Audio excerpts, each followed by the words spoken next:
It's the Fellowship of the Geek Show, a weekly podcast about comics, the comic book industry, and other geek pop culture. Music courtesy of Manny the Martyr. And now, on with the show!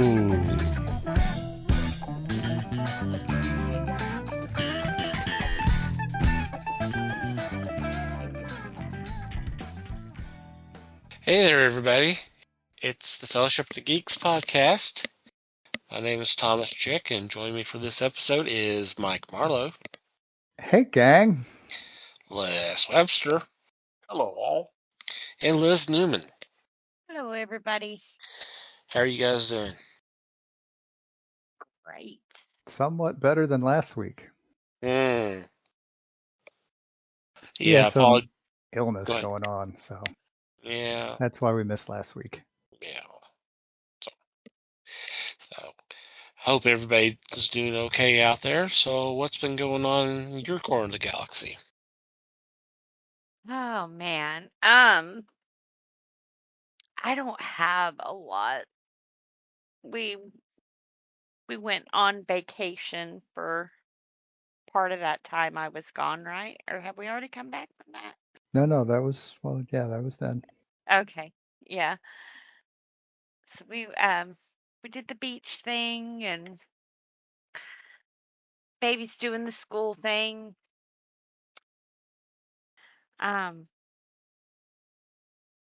No, I don't have a lot. I'm sorry. It's not a lot, but it's a lot, you know. Yeah. And that's all right. I've had a rough week, so No update on Andor? no. God, you're killing me. I want you to watch Rogue One, man. We're like 4 or 5 in, and I don't know. I feel like I got lost again, and I don't know. It's kind of one of those that I don't know. I've started one of those watching other things. It's one of those that instead B's of- going to have to drag you through if it's going to happen. Yeah, and he's usually like, "Come on, let's watch our show." But on Wednesdays it's a whole lot easier because Countdown comes on, and that's almost over, so it's gotten pretty good too. I can definitely see them doing a season 2. I don't know where they would go with the story though, because this has all been about one thing. So they're gonna have to wrap it up, and they are. So I don't know where it would go from there, but yeah, we'll see. Well, maybe they'll come up with another thing to do a series about, a season about. Who knows? Yeah, Or not.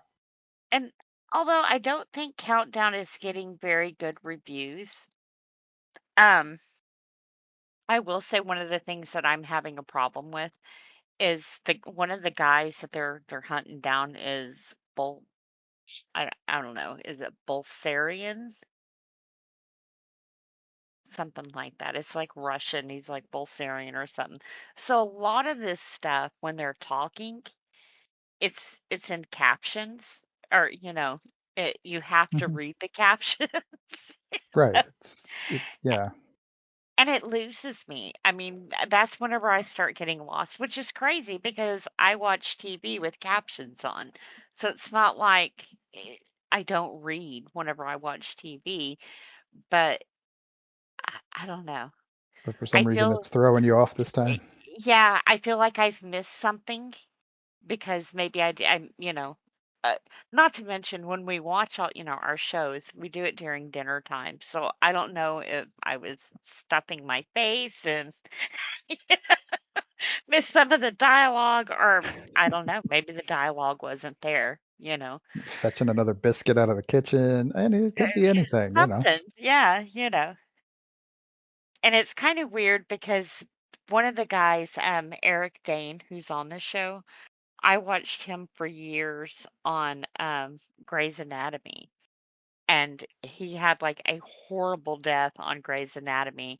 Um, Even if you've never watched Grey's Anatomy, most people know about the plane crash, and he's one of the doctors who died in the plane crash. Well, this episode, well, it was actually last episode into this episode, he was stabbed, and it was like, no, they're not gonna make me watch Dr. Mark die again. Don't do this to me. Which also, Jensen is got some kind of brain cancer or brain tumor, and it's like, man, they're gonna make me watch him die again too. Do I really want to be watching this show? But I will say, Eric Dane is doing an amazing job. He just announced, oh, probably back last year, that he has ALS, and having a brother-in-law who also has that and everything else, I definitely can sympathize. Mhm. Um, I know how hard his day to day is. So to see someone, shooting and casting, that's got to be rough on you. And he's just nailing it. I mean, I'd have to say he's probably one of the better actors on the show. So I hope they continue just, not only for Jensen, but for Eric Dane's sake too, because this is a pretty good role for him. And I don't know if I've seen him in anything since Grey's Anatomy. So I could be wrong. He's not one of those that I followed or anything. I just liked him on that show. So now, other than that, I don't really have anything. Yeah, like I said, Andor. There's a girl on there. Her name is Bix, and when we met her in season one, they were like really good friends. She had a boyfriend. Um, when they all, when they came into town looking for Andor, um, she went to go tell him and warn him, and pretty much watched her boyfriend die right in front of her, you know. So, now, well, not only that, they captured her looking for Andor, and I don't know, I'll have to ask Brandon again because I'm kind of lost on what they did to her. But they like tortured her, and they made her, I guess it was the sounds of children dying is what it was they were making her listen to. So whatever they did to her totally fucked her brain. I mean, she's like whacked, which I mean I could see that happening to me too. You know? Mm. But she made a comment to one of the guys that her husband wasn't there. And it was like, huh, okay, she's got to be talking about Andor. And then they go, later, a couple episodes later, they're in the store and she's like, oh, this is my husband. So it's like, did we miss a whole wedding here? I mean, are they really married? And I don't know. Then they do this little hand jive thing, and it was like, was that getting married or is that Or was it just her consummating their being, marriage? or was it just her being nuts like you would expect after that kind of torture? I Well, mean, who knows? no, she, I don't know, but she's like one of the fighters now too. So I also said that a year, I think, has gone by. They skipped a year. Mm. And then I think after they skipped a year, I think we've skipped some more time because now we're at, is it baby 4? BBBY 4? Battle before Yavin. Yeah, Before Battle of Yavin. yeah. So I think we're skipping time, and I'm having a hard time keeping up with the time skips. You know, Mm. that's me and my ADD thing. Well, and honestly, just flashing a title on a screen is not always a great way to denote the passage of time either. Right. I mean, they make fun of that in SpongeBob, to be honest. So, Yeah. Seeing Brandon, he's watched all of the clones and Rogue One. He's watched all of that. So he's like, oh, yeah, this is this. And it's like, what? I taught you Star Wars. How the hell do you know this and I don't? So yeah, we'll get it watched. We will. It's Mhm. just it's been a slow one to get to watching. So I just wonder. yeah. I just wonder if maybe you stopping down and watching Rogue One might help you understand things and maybe understand and maybe get an attachment to the characters on the Yeah. show. Because then there's also two other people, and it's like I think they got married too and didn't tell, you know. But she's Didn't like, send you an invite? no, not at Those all, jerks. But she went from wanting him dead to they're living together, and it's kind of like, huh? Yeah, sounds like marriage, pretty much. Yeah, really. There's something here.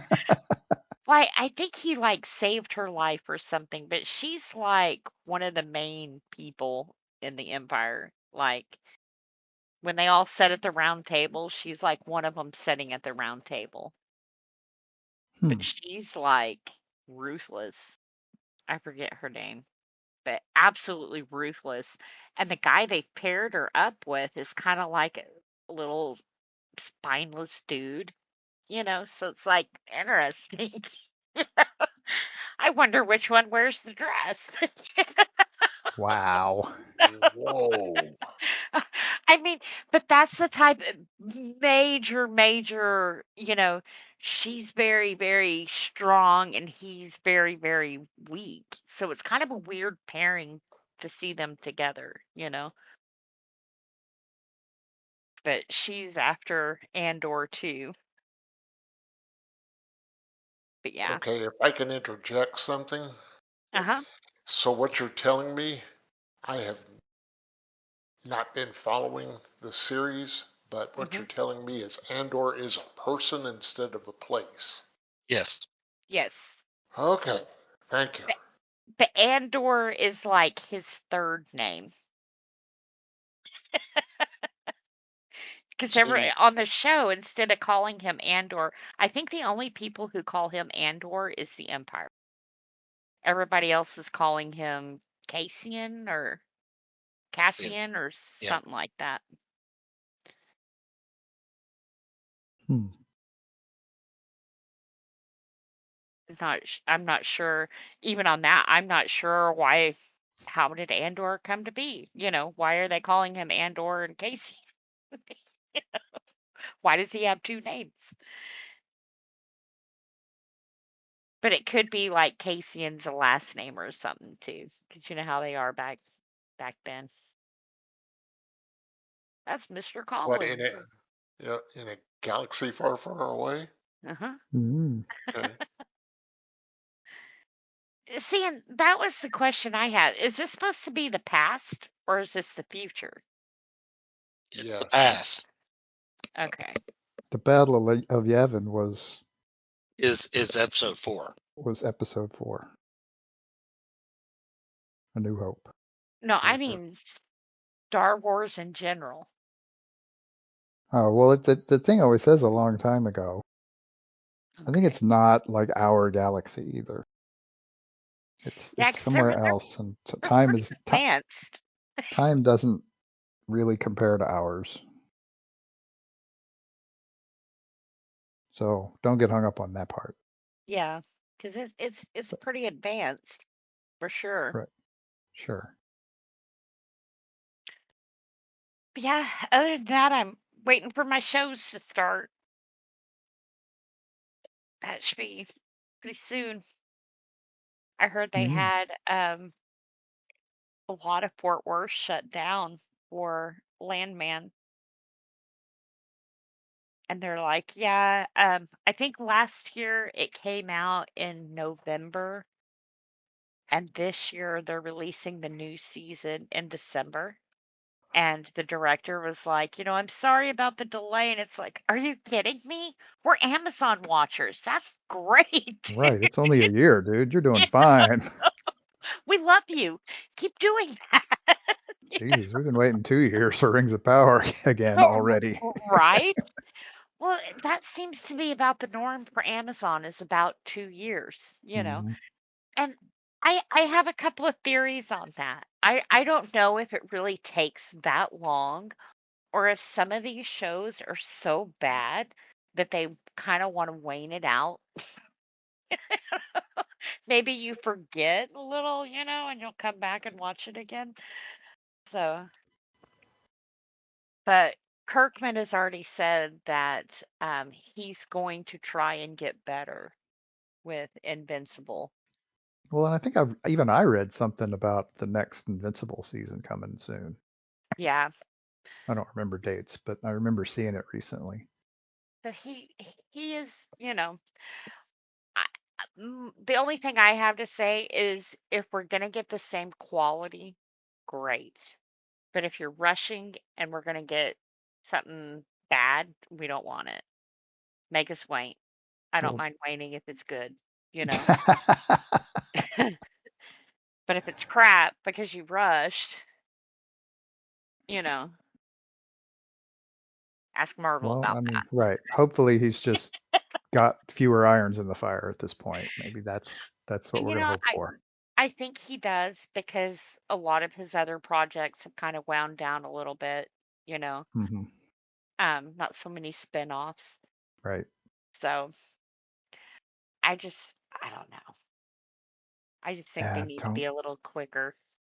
Well, I'm sure, honestly, I'm sure Amazon thinks that too, Oh, I'm sure. But because I'm sure they want the money, or almost they want the all their return on that shows investment. do it, so it's like they don't care. They're like, eh, Oh, I'm sure they're on their asses constantly because yeah, there's no way you have that kind of money involved in something and you don't care, especially if right. you're a corporation. Of course they care. Um, And but every time it comes out, it stays on the top 10 all right. the time. Hmm. And that's the same way with The Boys. Every time it comes out, it stays top 10.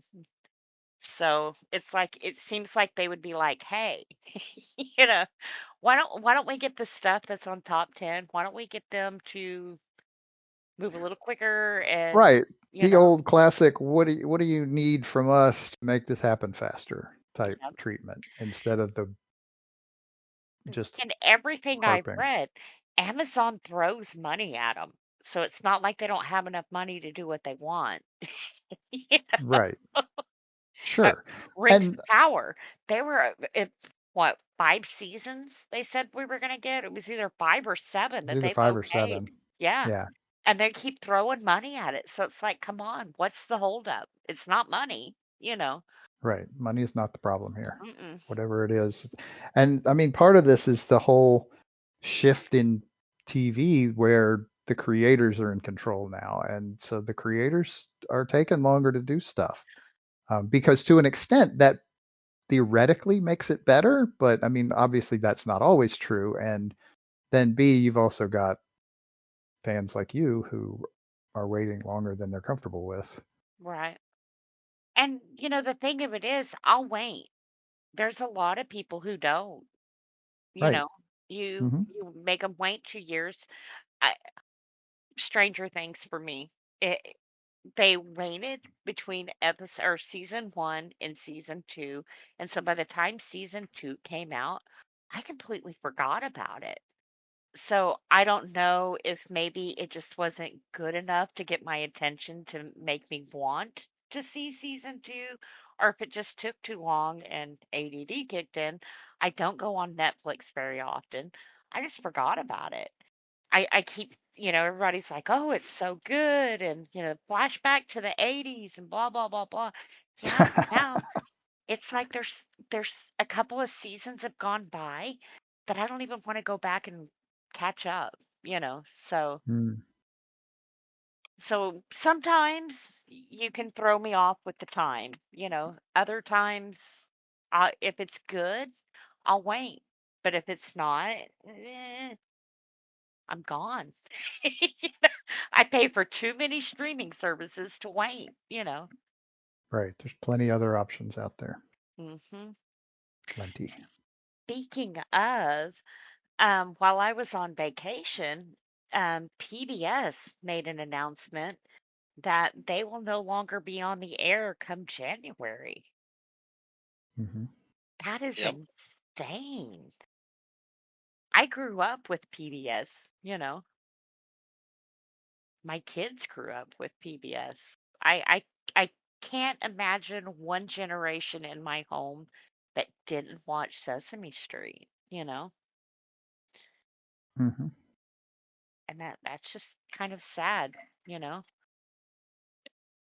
And I'm sure like Sesame Street was already picked up. I think they were picked up before they announced they weren't going to be on the air anymore. Um, by was it Netflix? I think Netflix Yeah, I picked think them up. Yeah. Netflix picked them up, which I had said then was kind of sad. You know, I'm glad someone did, don't get me wrong, but it was kind of sad because now Sesame Street's behind a paywall, you know. First time in forever, it'll be behind a paywall.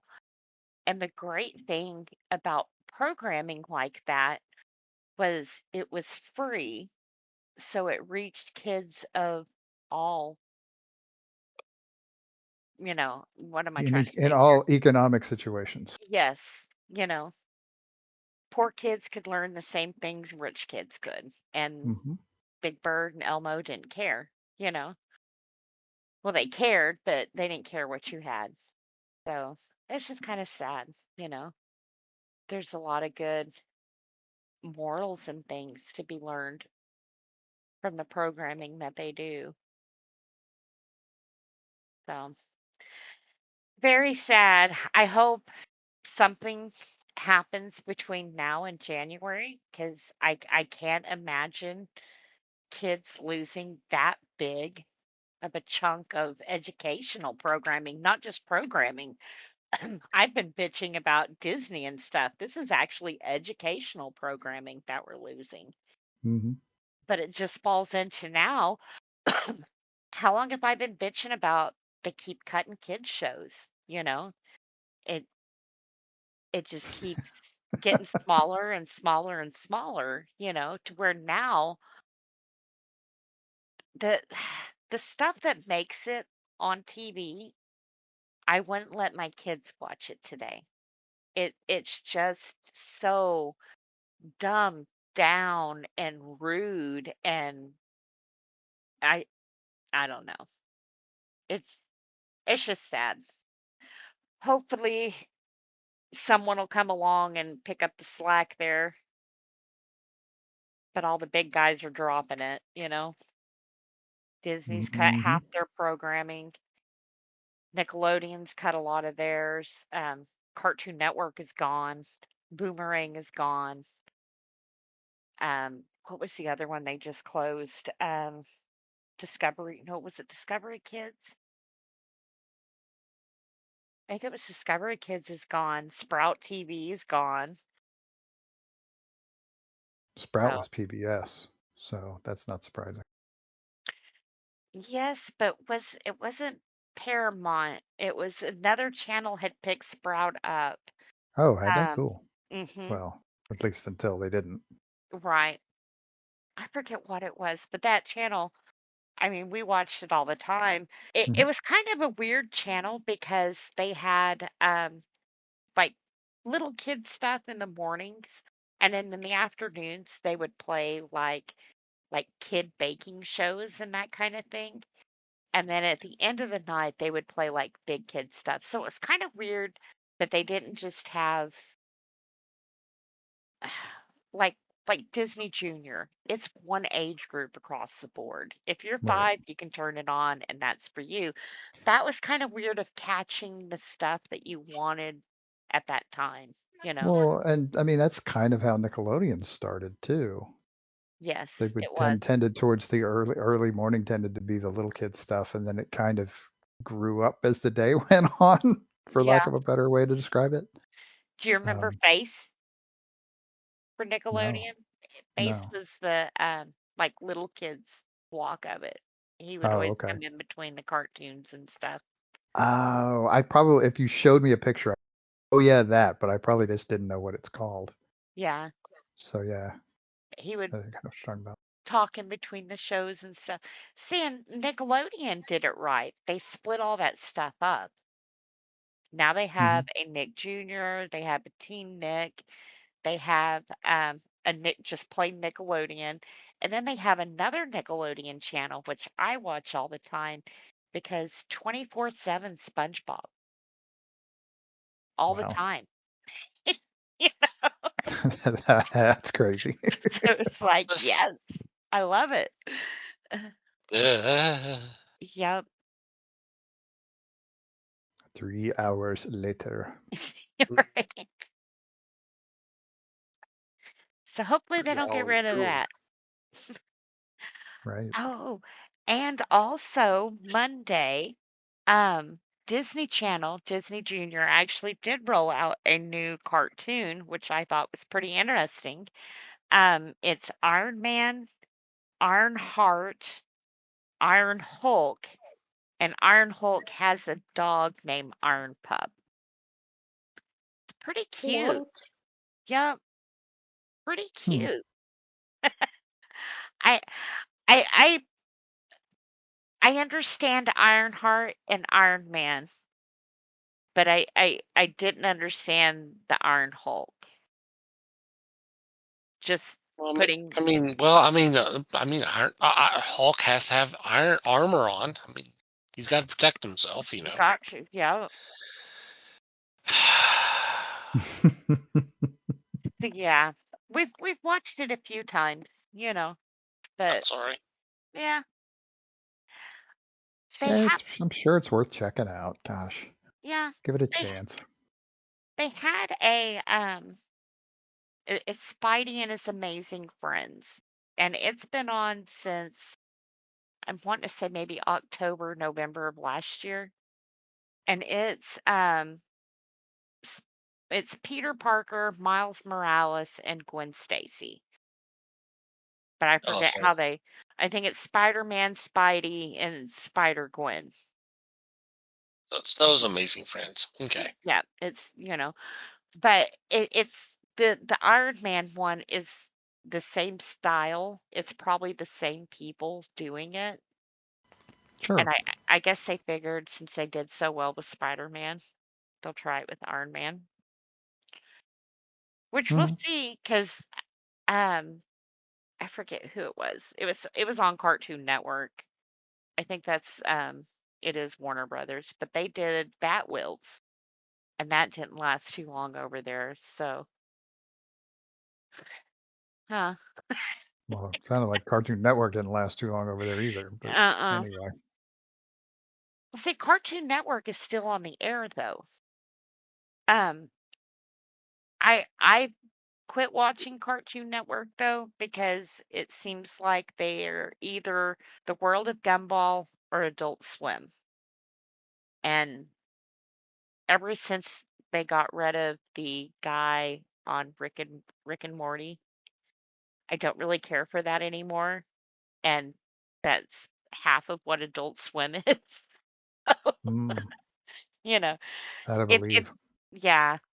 Oh, and they play a lot of Teen Titans Go. So it's either World of Gumball, Teen Titans Go, or Rick and Morty. So I don't know if that's their way of phasing that channel out, but Maybe not on purpose, but that doesn't mean it won't happen. right. It'll happen pretty quickly. But yeah, I hope that somebody will come in, and we need some good educational kids programming. So I was trying to find some for the baby today, and there's just not a lot. I don't want her watching Cocomelon. So what else to say? The baby's how many months old right now? I mean, He's 2 months old, a little over 2 months old. right. She's not really watching yet anyway. So, Oh, she loves Mickey Mouse. Absolutely loves Mickey Mouse. Every time he comes on, she squeals and starts kicking them feet. And did I tell? Okay, I just said she's 2 months old, right? hmm She's already got teeth coming in. Teeth, that's a bit much. right? And not only That's that, when I'm holding her, she will like pretty much pop herself up, like set herself up. 2 months old, and she's setting herself up. Like, slow down. Jeez, this kid's gonna be driving at 6. Right? That's what I told her. Benjamin Button, you know? I told her, slow That's down. wild. I had to wait 6 years for you, okay? But yeah, I mean, thank God God made her head big because if not, she'd be up. She'd be out of here. I mean, she'd be gone.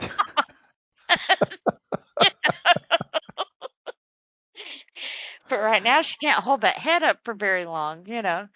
But yeah, even at that, she's not like, babies are usually like rubbernecked at 2 months. Mm, No, she's fine. She'll sit there and hold it up and look around and wow. smile and belly laugh at you and everything else. It's like, damn, I don't remember it happening that fast. No, that's not normal. It's like, slow down. So, I remember it was 6 months or more before teeth came in, and right? God, we practically had to force my kid to sit up by himself. Mm-hmm. He wasn't interested. Yeah, she's ready to do it. And if I've got like a little bouncer chair. She'll lift herself up probably a good 4 or 5 inches from the back of that, too. It's like, damn, girl, you can't even roll over yet, and you're trying to set up. Mm, that's crazy. It is. So, yeah, definitely a curveball with this one. Yeah, get this kid a piano. She's developing Girl, fast. right? You know. Bill, that's a damn prodigy here. Come on. Mhm. But yeah, so crazy, crazy. Mm. Then you said you didn't have nothing this week. Yeah, I always have grandbabies, so I told you we'd get you off on some tangent or other. right.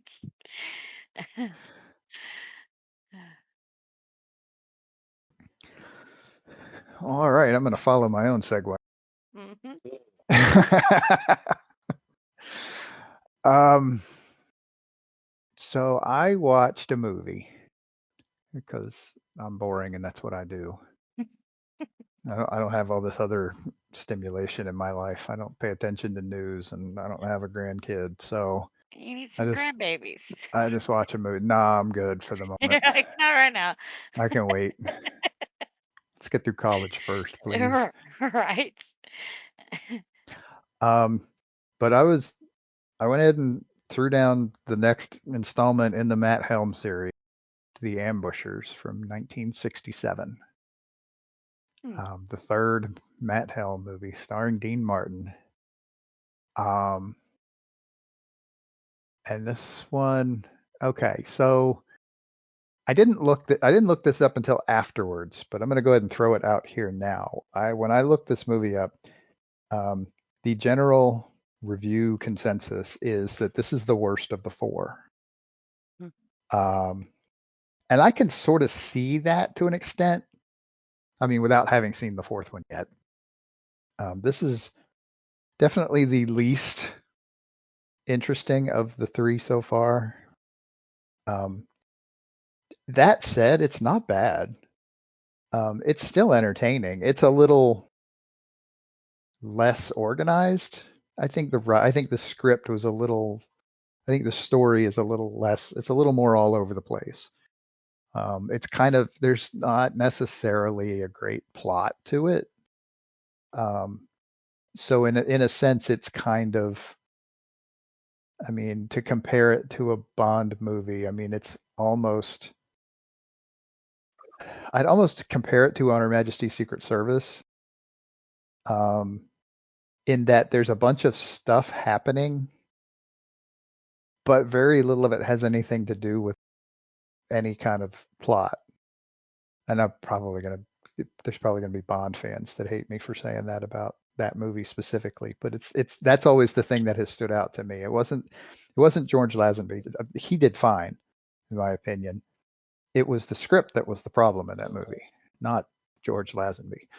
Um, and this movie kind of felt the same in that way. Um, there was a bad guy, but it it it didn't he didn't really seem all that terrible. Um, he had a plot, he had a plan, but it didn't really seem to be all that earth shattering. He wasn't trying to destroy the world or anything. He wasn't trying to take over the government. I mean, the whole thing, and the funny part about it all is that the whole thing is essentially based on a flying saucer. That's kind of the plot.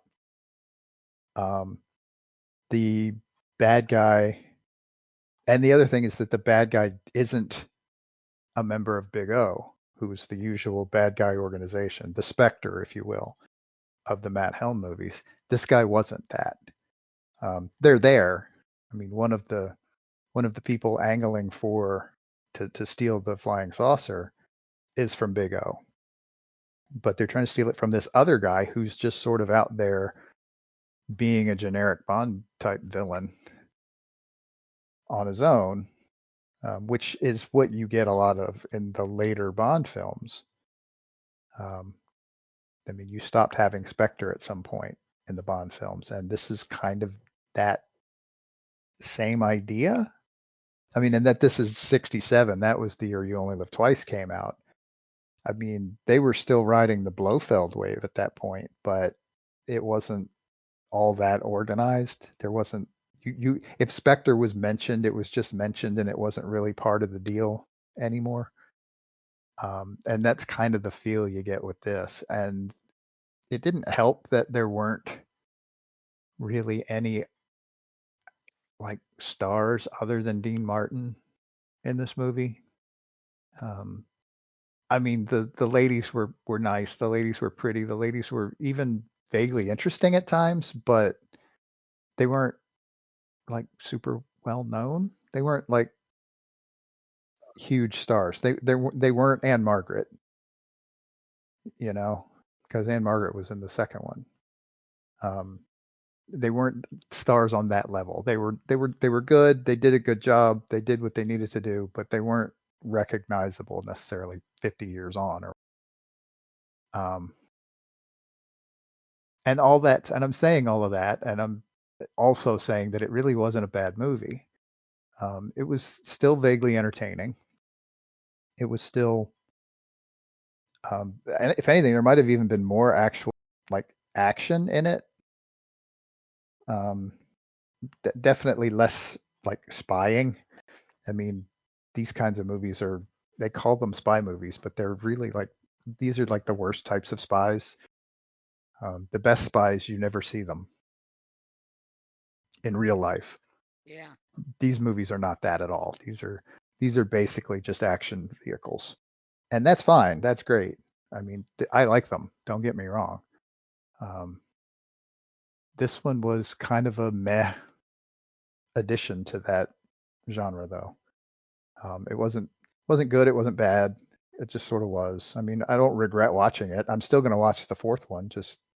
I mean, if nothing else, like I said, the reviewers at the time seemed to think it was better anyway, so I'll check it out. But I mean, it was okay. I mean, if you like Dean Martin, and if that type of humor is your thing, then definitely it's a definite must see. You should watch. If you like Dean Martin, you should watch these movies. Um, if you had to skip one, this is probably the one to skip. But I mean, not because it's bad, just because it's like I said, probably the worst of the four. So there we are. Hmm. And what was that on? It's on Tubi. On Tubi. Yeah, all 4 of them are on Tubi. Cool. It was funny. After I watched the second one, Tubi pulled their usual stunt, which I'm sure is contractual based, where they have to take it off. They have to take it off of streaming for a period of time, and it's even usually not a long period of time. I think it was a month or something. It was gone, and then they're all back again. I swear Wow. there's something in their contract that they can only show it for X amount of time before they have to drop it. But they don't have to drop it for long, and then they can put it back and start that process over again. I guess. I don't know. Be interesting to know how that works, but I haven't found a source for that yet. Is that the one with Santa Burger? Yes. Okay. Well, I mean, to me, that's a name. You I see, I'd never heard of recognize. her before. So, Oh, I mean, okay. she's great. She's great in Yeah. this. And she's super hot too, but that's also not surprising. But yeah, she's in it. For those who know her, I'm sorry if I offended you by saying she wasn't a No. big name, but Oh, no. No, not at all. James Gregory was in it too. oh yeah. He's he's the M character basically. Yeah. So he's in He all of was them. on Barney Miller. Yep, he was. Interesting. Last one is what? Oh, You see Murderers Row and Silencers. um, Wrecking Crew? yes, the Wrecking Crew is the fourth one.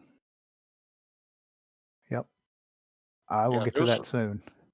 those are fun to sit down and watch as a group or in a group. Yeah, it's been entertaining to kind of watch them all relatively close together and make some comparisons and also to see how they match up with some of the other ones we've watched. And we've talked endlessly about Bond movies, and we also watched the Flint movies. Yeah. So it's interesting. Kind of interesting to compare them to those too. I think there are some similarities and some differences there. True. I think the Flint movies were probably a little more intended as comedy than these. I mean, these are intended to be. There's supposed to be comedy in them. There's more comedy in these than there is in a Bond movie, for True. sure. I think Flint is a little more geared towards the comedy than this, even. But yeah, that's what I got. Okay. Cool. Now, there was a television series too, Matt Helm. There was. It was a little later. Might be interesting to try to track that down someday. It says here 75, 76. So Yep, 14 one episodes. season. Yeah. And it had Tony Franciosa. hmm A retired Matt Helm working as a private detective. Like I said, it sounds interesting. Yeah. Okay. For me, I was watching movies also, and as a group, we I talked about the 15 movies found on YouTube, not proper, but a list that they ran for movies. And these were things like The Severed Arm, The Giant Spider Invasion, uh, God Monster of, or from excuse me, The God Monster of Indian Flats. I watched this and I went, what the hell is going on? This is a mad monster or mad scientist movie about a sheep that is converted or a mutant, and when it attacks the kids in the local town, it is hysterical. In fact, I remember seeing this attack portion of it at a showing at the Alamo Theater. This was one of their shows or their advertisements before talking about be quiet stuff. And I just sat there and I went, what? And when I got to see it, I said, this is really weird. But I loved it. So now out of the 15, I watched, I think it's 12, including Sugar Hill, Tourist Trap, Brotherhood of Satan, Grave of the Vampire,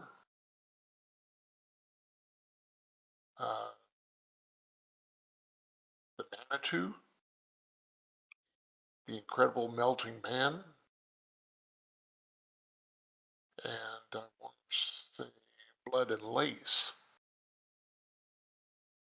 So in the past week, I've watched like 9 movies of this 15 count. The ones I'm missing are pay movies. And luckily, I don't have some of the channels that they are saying that you can get these movies on. But it's been fun. I've really enjoyed it. Mm. And I'm always, folks know that I always look for bad movies. And these will make you cringe. They're that bad. So I'm thinking, let's just try this out. So stay tuned. I'm sure I'll have the rest of them listed for you. And I know you'll enjoy it. Sadly, I think I've seen a few of the ones you've mentioned already. But anyway, Yeah, I could believe that too. There are several I had seen also.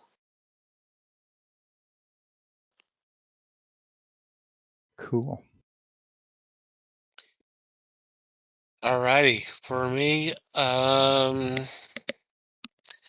don't have a lot. Few things been going on.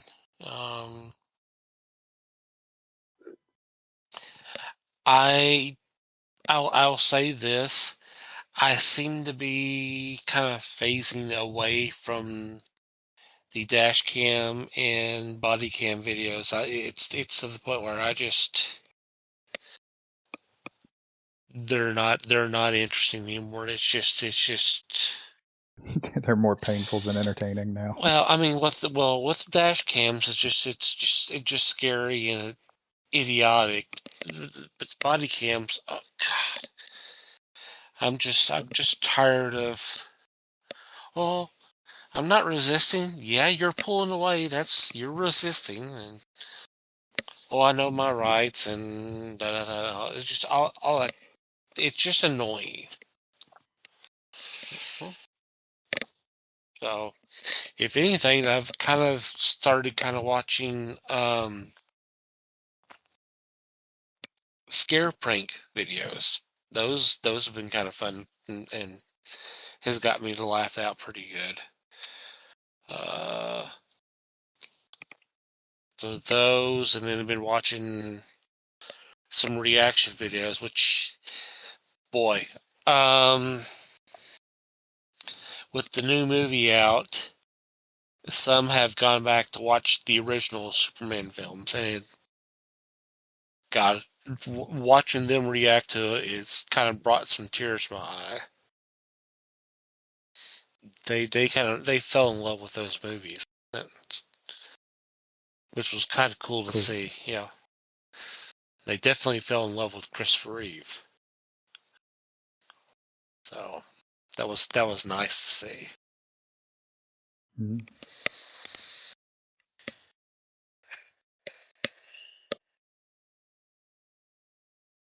So that is basically it for me. So let's go ahead and take our first break, and we'll be back with this week's discussion.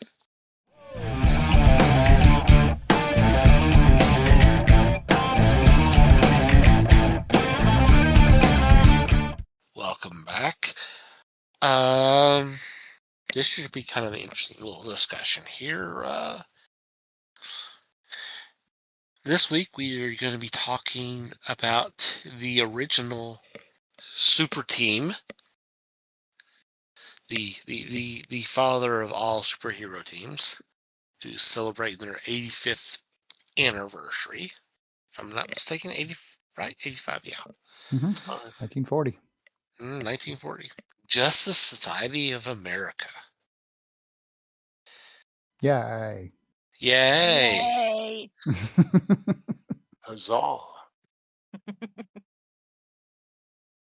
So, I think they were being put out by All American.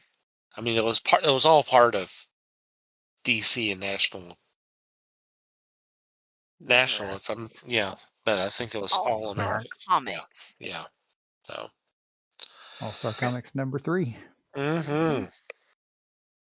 so let's talk a little And Justice Society.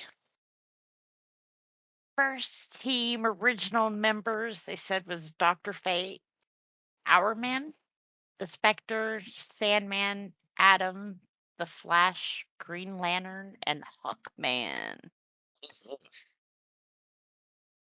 Did you say the Spectre? Mm-hmm. Uh-huh. Okay. She did. I think I was talking over her at that time, and I apologize for that. No, Oh, that's you're good. okay. This was the first time that a group was brought together, which you already said. Mm-hmm. But this was the idea, the thought of DC at the time. Let's bring these guys Sorry. together since they are already doing stories in their own comics where they're a backup to a comic. So this was really novel. And the team, I'm trying to remember who the team, written by Gardner Fox and various artists. So it included in this comic I think the opening story was Johnny Thunder. Yeah. So This did have a lot of big names work on it. Mm. Joe Kubert, Jack Kirby. Yeah, Kubert was doing the Hawkman stories, if I remember correctly. I've just read some of those stories because they've finally been reprinted thanks to these DC Finest collections. Oh, cool. So yeah, the first volume it's like 3 through 12 or some such, and then the second volume picks up from there. So it's been kind of interesting read because the thing was I mean it's a multi-chaptered story. So what happens at the beginning? They're all together and they become aware of a threat or a problem or some such. And then over the course of the next several chapters, they're all solo taking care of different assignments. And those stories were being told by the creators in the other books. So like the creators, the people who would be the guys who were doing, we just mentioned Johnny Storm, was doing Johnny Storms or not Johnny Storm, Johnny Thunder. I got Fantastic Four in my mind for some strange reason. Doing Johnny Thunder in the other book would be actually doing that chapter, his chapter, and then that story actually, his chapter will actually end with saying to read more, to experience more Johnny Thunder's stories, pick up this book. So basically, it's almost like a book-long promo for other books. Hey, you like this character? You need to pick up these books so you can read more of his adventures.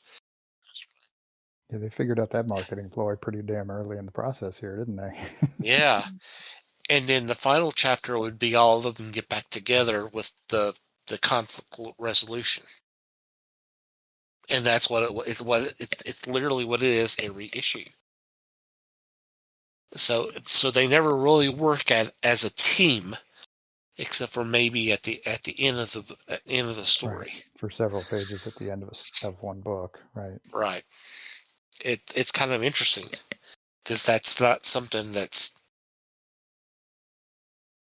happens in all the other team books. They're usually working together, or maybe they're broken up in 2-3 members here or 2-3 members there, that type of thing. So it's kind of it was kind of interesting to pick up on that. Yeah. Now, 1940 was a big year.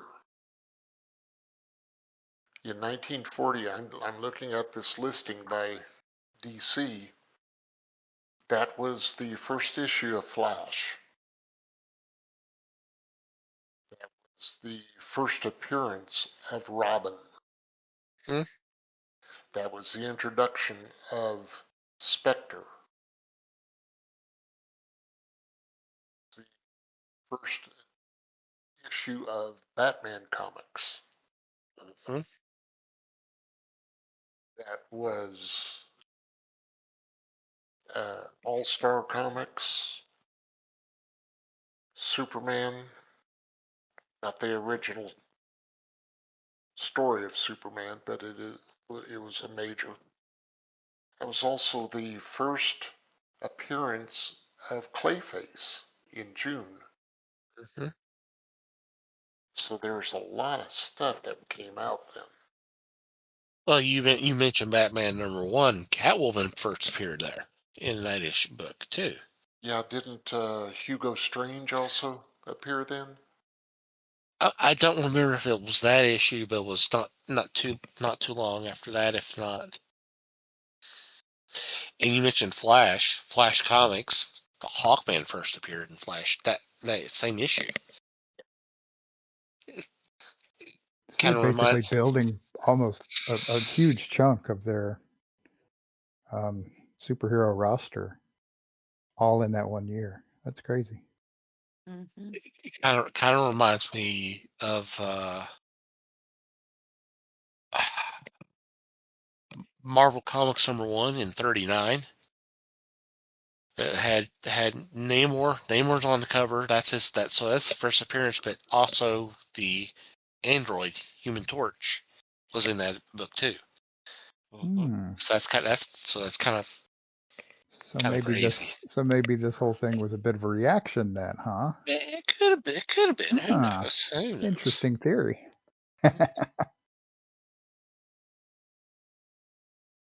And the idea of introducing new characters, even established characters, in a different comic has been carried on for decades. Mm-hmm. Think about it. Uh, for me personally, I started reading things like Fantastic Four, or because Spider-Man was in it, or uh, the Hulk was fighting Fantastic Four, that issue where they said, well, they met and this is what happened type story. So those were big and still are. That thought is not wasted. People really took notice of it. And in this one, of course, like Thomas said, if you like this character, you can read this book. Mhm. And that's a big connection. And it seems like, like I think what Mike was picking up on is that was the intention. Because Yes. one of the things they drew the line on, if you hadn't noticed, there was two prominent characters That that were were not never there. Right. not there. I was just They about they to mention this. they were honorary members because they were already starring in two books by themselves. Yeah. Yes. Yep. I had clipped this, I think, from, I don't know if it was a regular wiki or DC's wiki, but it says the first JSA story featured the team's first meeting with a framing sequence for each member telling a story of an individual exploit. In the next issue, this goes back to Batman. It's long-winded, but it is about Batman and Superman. In Okay. the next issue, the team worked together on a common case, but each story from there still featured the members individually on a mission involving part of the case, then banding together at the end to wrap things up. An in house rule explicitly laid out on the last page of All Star Comics number 5, reprinted on page 206 of All Star Comics Archive, required that whenever a member received his or her own title, that character would leave All Star Comics, becoming an honorary member of the JSA. Thus, the Flash was replaced by Johnny Thunder after number 6. The Green Lantern left shortly after for the same reason. For this reason, Superman and Batman were established as being honorary members prior to All Star Comics number 3. How these two heroes helped found the JSA before becoming honorary members was not explained until DC Special number 29 in 1977. Hawkman is the only member to appear in every JSA adventure in the original run of the All Star Comics. All Star Comics number 8 featured the first appearance of Wonder Woman. Unlike the other characters who had their own titles, she was allowed to appear in the series, but only as the JSA's secretary from number 11 onward, and did not actively take part in the adventures until much later in the series. She was excluded from the title because of the same rules that excluded the Flash, Green Lantern, Superman, and Batman from the title, though in number 13 it was claimed she became an active member. Oh yeah, I mean there was several issues from what I read where she may have been in 3 panels and that was it because she was the secretary. She couldn't get involved. That's crazy, though, isn't it? To think of Wonder Woman as just a secretary. Well, I mean, Well, it's the this sign was of the the times. 1940s, right? Yeah, true. I mean, it took a long time for it to happen, but it was in large part because of World War II and the fact that with all of the boys off at war, women had to step up and do a lot of tougher jobs Yeah. just across the country in any number of industries because there were simply significantly fewer men around to do it. And even from that, it still took a few decades before women got to be, before women stopped being accessories to men, Yeah. basically, just on a societal level. Hmm. Not That's even going crazy, into the though. comics. Yeah. Well, looking back at it now, yes, it is. Hmm. This is one of DC's longest lasting groups, too. You think about it. They've been brought back numerous times. What I remember, the first one was the crossover with the Justice League, the 2-issue crossover, The Crisis on Earth 2.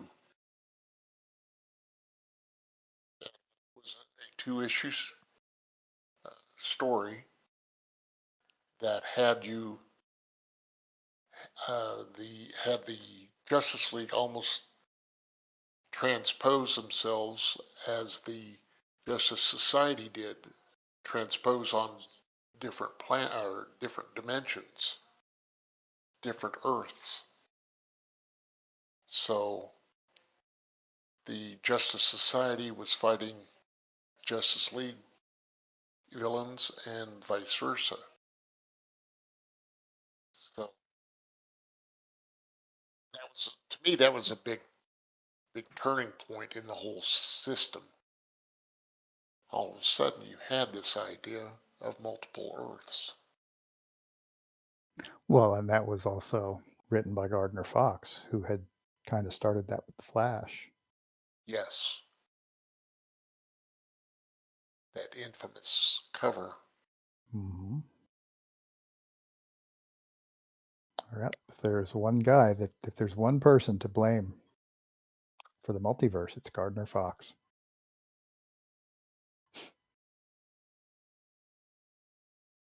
Unless you like the multiverse, of course, in which case we're not blaming anybody. They got a lot of mileage out of it. You got to give them that. Oh, by far. Truly amazing what they could do.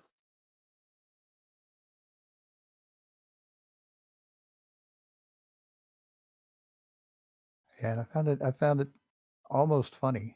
I mean, it kind of is funny. Um, when they moved into the Silver Age, the idea that they changed Justice Society to Justice League. And the story that gets told was that it was because of baseball. Because Major League Baseball was really popular in the 50s. Mm-hmm. And that's pretty much the story. They just changed it. They thought it would appeal to more people if it was Justice League rather than Justice Society. And you think about it, the Justice League didn't have Batman or Superman as one of their originals either. Right. Again, they're still handling multiple books on their own. That's it. And a few years later, nothing's changed. They still have multiple books. Mm-hmm. Hmm. But they have branched out. To me, they've expanded enough that with the writers, artists, and the like, they're able to tell good stories in each of the titles that Superman has, each that Flash has, Batman, Wonder Woman, all of them. And that's pretty solid. Mm-hmm.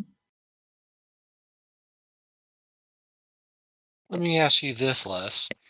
Yes. Do you prefer them being in this Justice Society being in a different universe, or do you do you like them being how they were handled after Crisis, which is a team that fought in the 40s and then disbanded in the 50s and then comes back from time to time to help out the newer heroes?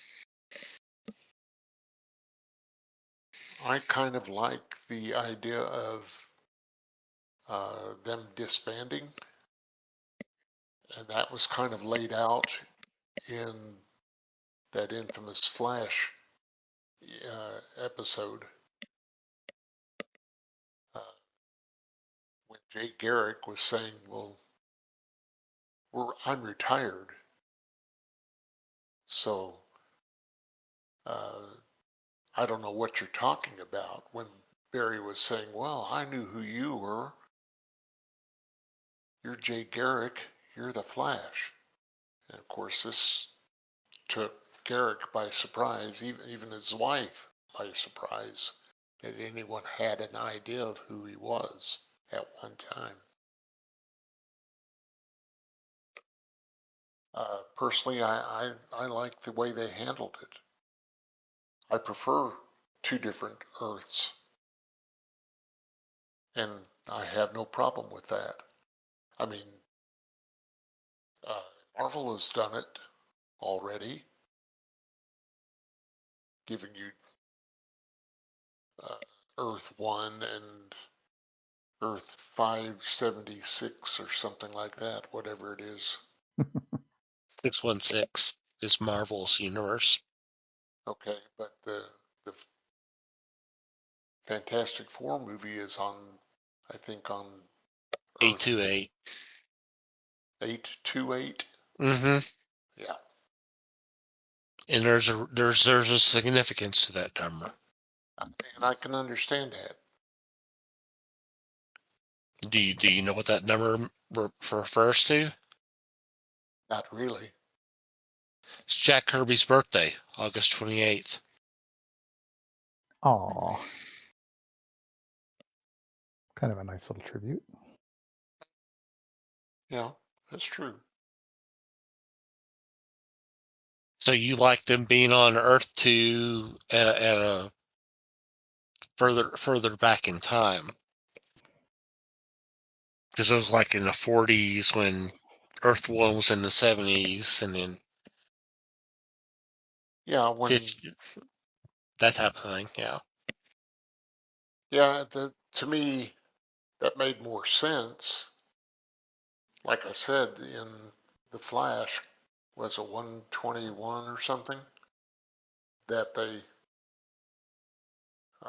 it was established that the Justice Society as a group had retired, had shut down. And you think about it, it was one of the Justice Society members that had DC's first Harley Quinn. Mm-hmm. Do you know that, Liz? Not. Yeah, Joan, the wife of Jay Garrick, was Harley Quinn, or the Harley Quinn, and that to me was kind of different. It was Harlequin? Jay I thought it Garrick's, was. Yeah, I was Jay thinking it was Garrick's Ellen. wife. I thought it was Alan Scott's wife, but I could be remembering wrong. Anyway, but yeah.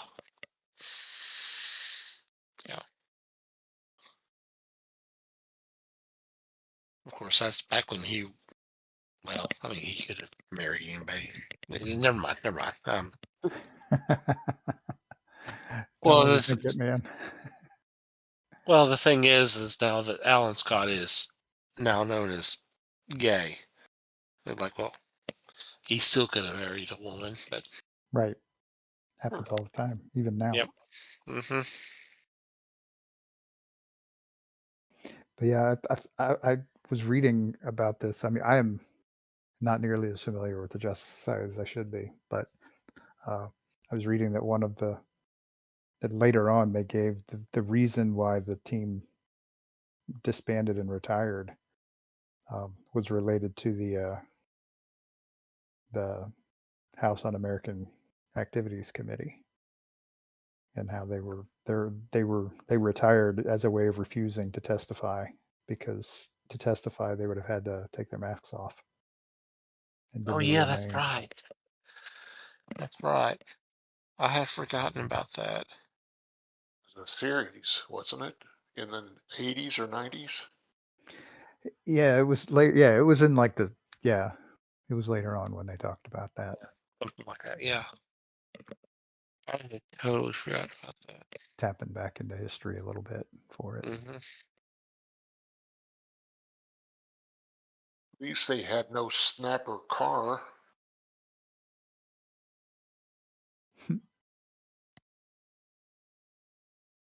So judgmental. I thought you liked Snapper. But he turned out to be a bad guy. Well, I mean, we all have bad days, you know. Not that I want to go and kill people, but okay. Well, maybe you don't. Maybe your bad days are not as bad as other people's bad days. That's okay too. Feel so much better.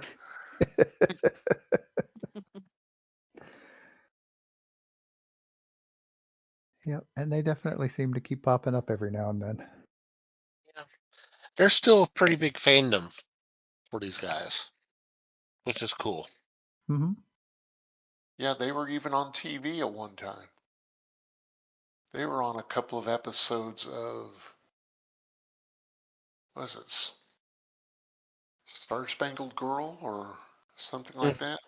Yeah, well, I think they showed up on Legends of Tomorrow as well.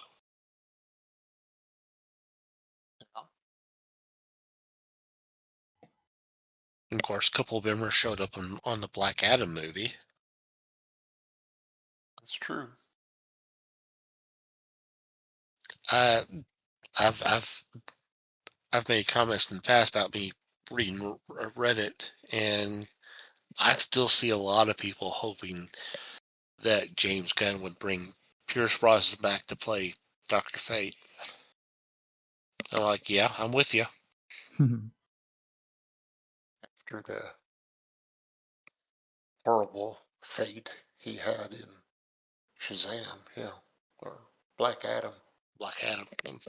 But bumps. Dr. Fate's horrible fate. Yep, I would not complain if they bring him back.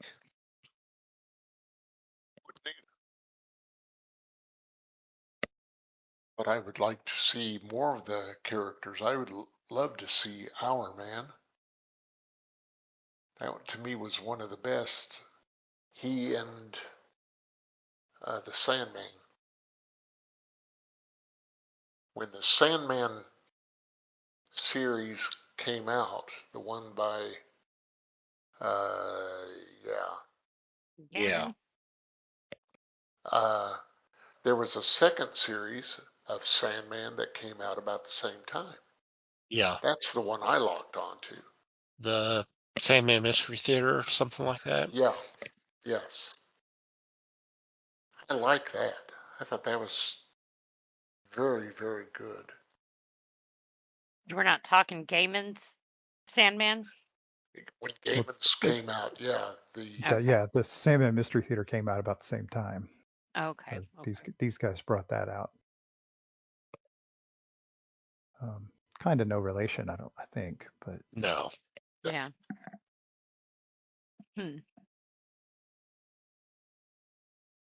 So you would prefer the gas mask version then, Les? For me, yes. Not the one in the Not in hell. put him in. Well, no, but I mean there was he wore that, and then all of a sudden they put him in a superhero outfit. Excuse me. Yeah, that was a little bit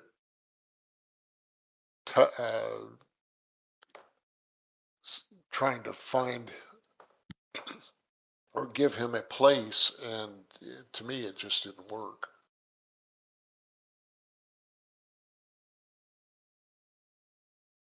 And then gave him a sidekick, Sandy. Yeah.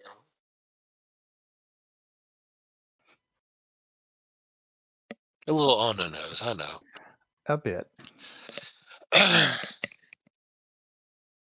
Well, they all can't be Robin. Right. It's all you know, it Or is what it is. Bucky. Yeah. Hmm. Yeah, I would like to see a live action version, but we'll see because they got a game plan, so we'll just have to wait. And I don't have a problem with that. Mm. As long as they act on something, I'm pretty much ready for it. Right. And as Liz has pointed out before, James Gunn has a distinct affinity for obscure characters from time to time. So Oh yeah. you never know who you might see.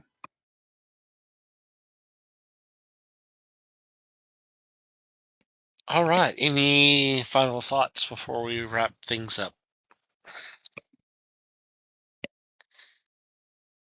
If you can find a collection, don't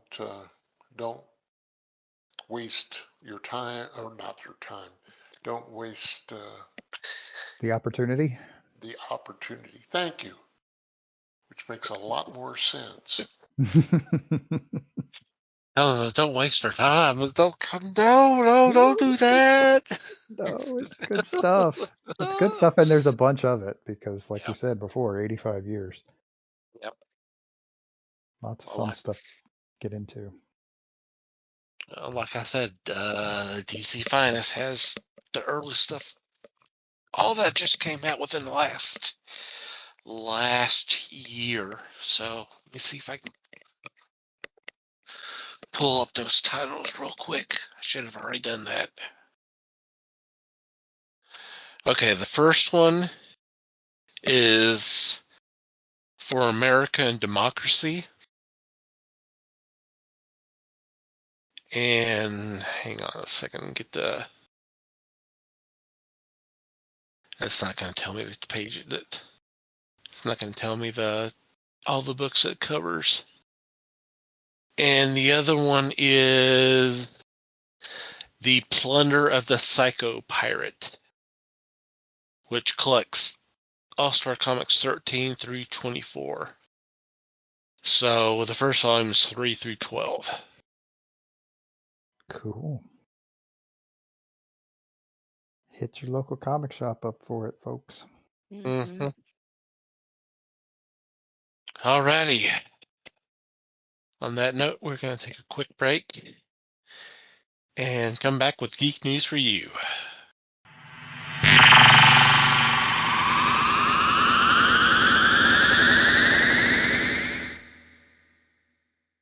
Welcome back. It's now time for Geek News for you. In this segment, we bring a couple of news items to the table for discussion. This week, it is Mikey and myself. And Mike, would you go first, please, sir? Oh, sure. I'm sort of stepping into what has recently at least become Liz's territory. Oh. And I'm probably going to ruin her a little bit. Uh-oh. Because the article I found that I thought was interesting, mainly because there was something in it that surprised me, is about TV. So there are two. This article talks about a few different TV shows that are on that have recently started up or started back up, depending. But two of them stood out. The obvious one to me, at least, was apparently season 2 of Wednesday has started. Yes. And this article is specifically talking about how it has knocked it out of the park in terms of views,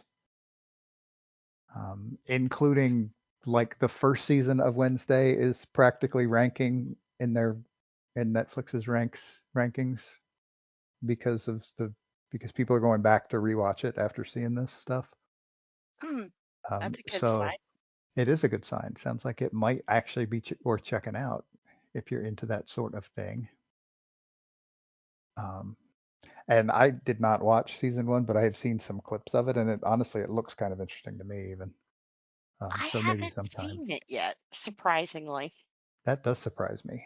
hmm I'm So always maybe, scared to watch things like that I'm too close to. right.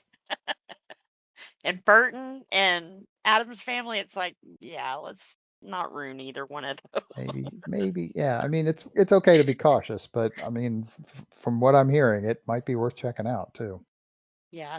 So we'll see.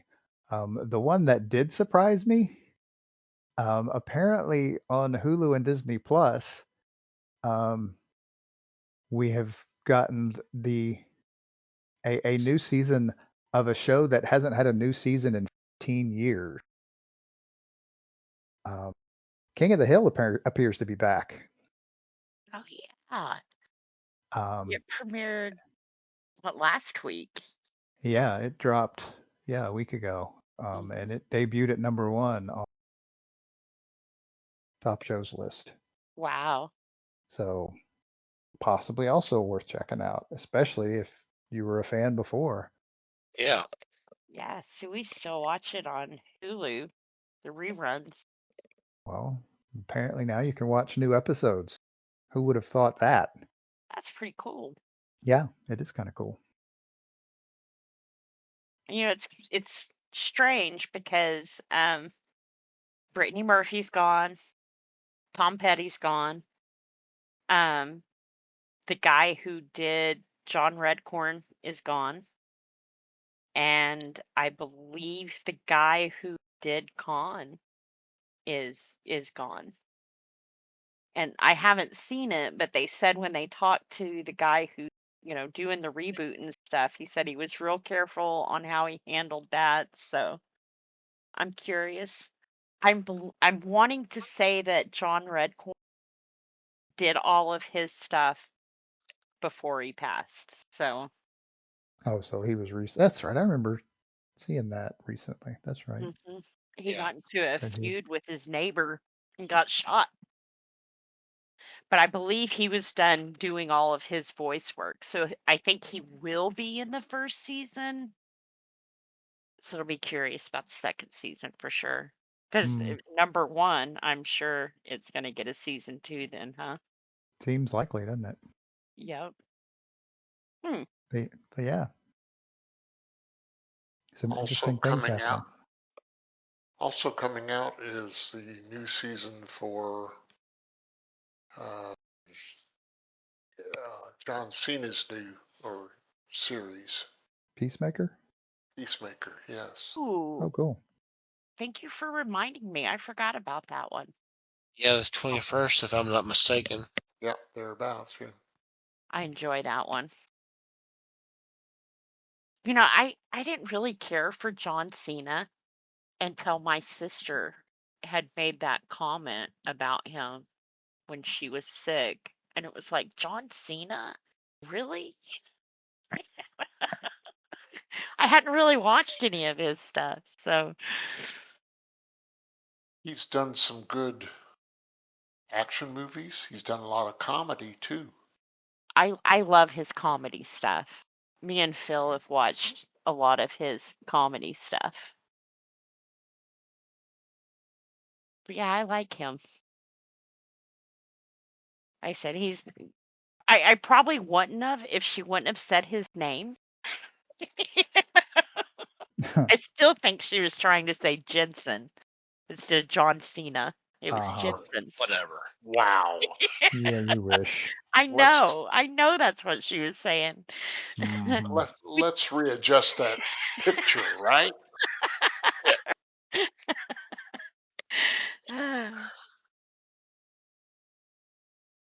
That's pretty cool. I'll have to set that one up.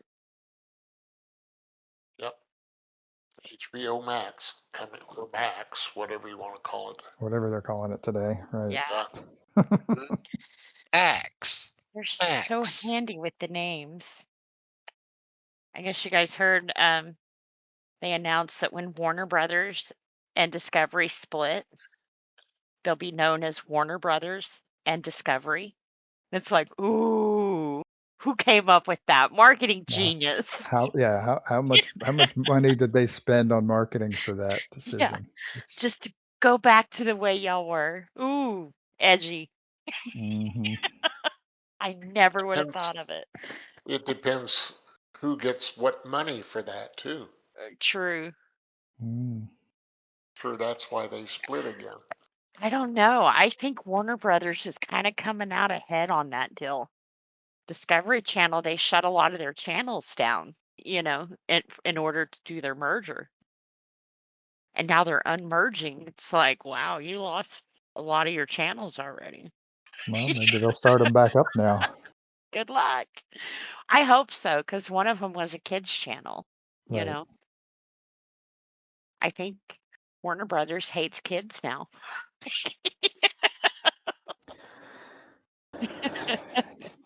Don't we all? Right. Yeah, pretty much. Alrighty. Well, my article's kind of in a similar vein. This is from The Observer, and it is talking about how they feel Sony Pictures won the streaming wars. And how do they do that? By not being involved. Mm-hmm. By not having their own streaming channels or anything, they just create content and, License it out. and Yep. licensing it out. And I thought, yeah, I hadn't thought about that, but yeah. Yep. I bet Disney is wishing they would have done that. That is pretty smart, though. Let everybody else sink the money into the platform. You just sell your shit. Like the days before the cord cutting. Mm.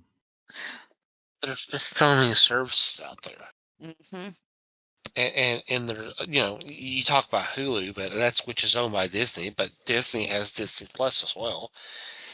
You've got Disney's Paramount. about to shut off Hulu. Well, I know that, and that makes sense because you're kind of defeating the purpose Yep, by it having is. two. And, Paramount has Paramount Plus and Peacock. Yeah. Hmm. Why?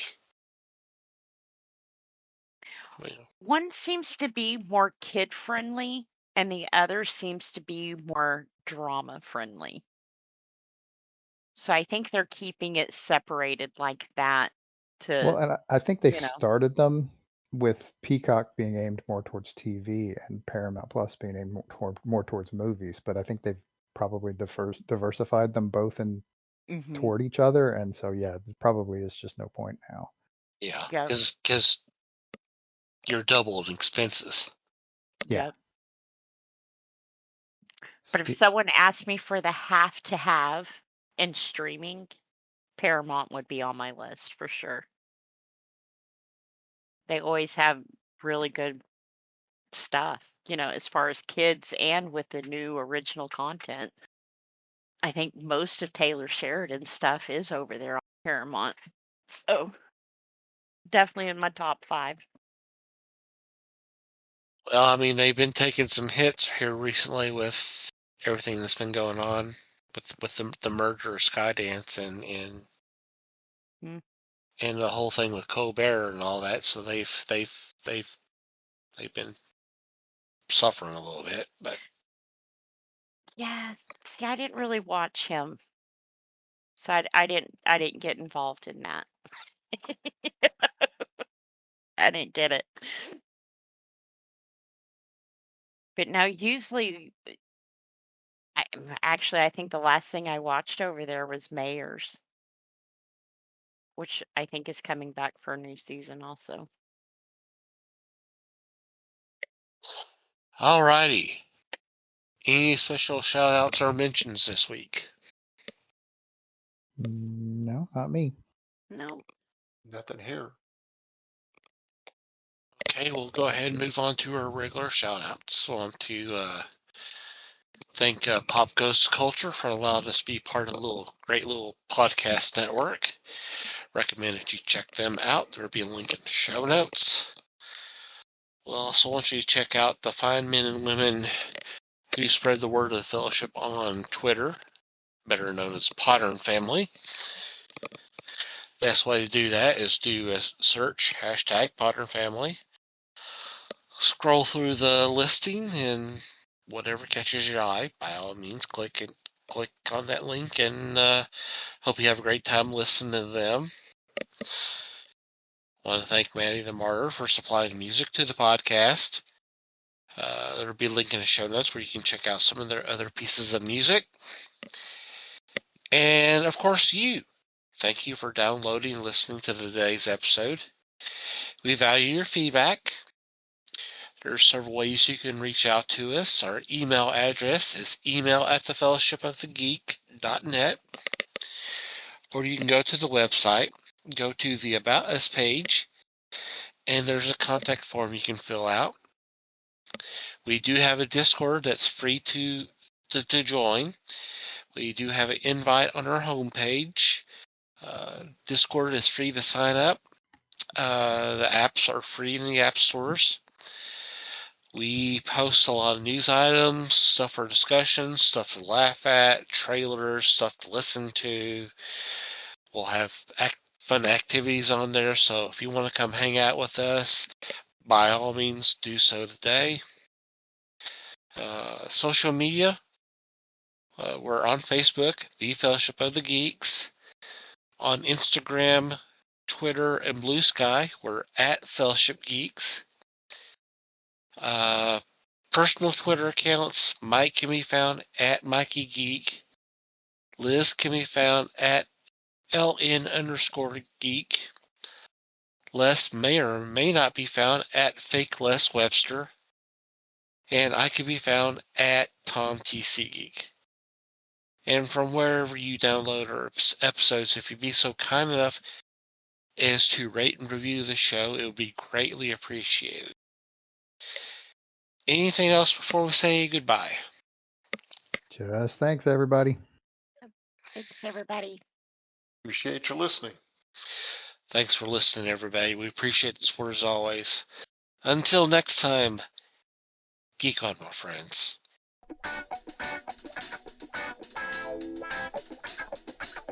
We thank you for listening to the show. Comments, suggestions, and questions can be sent to email@thefellowshipofthegeeks.net.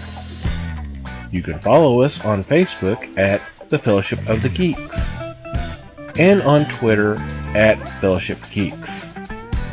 Until next time,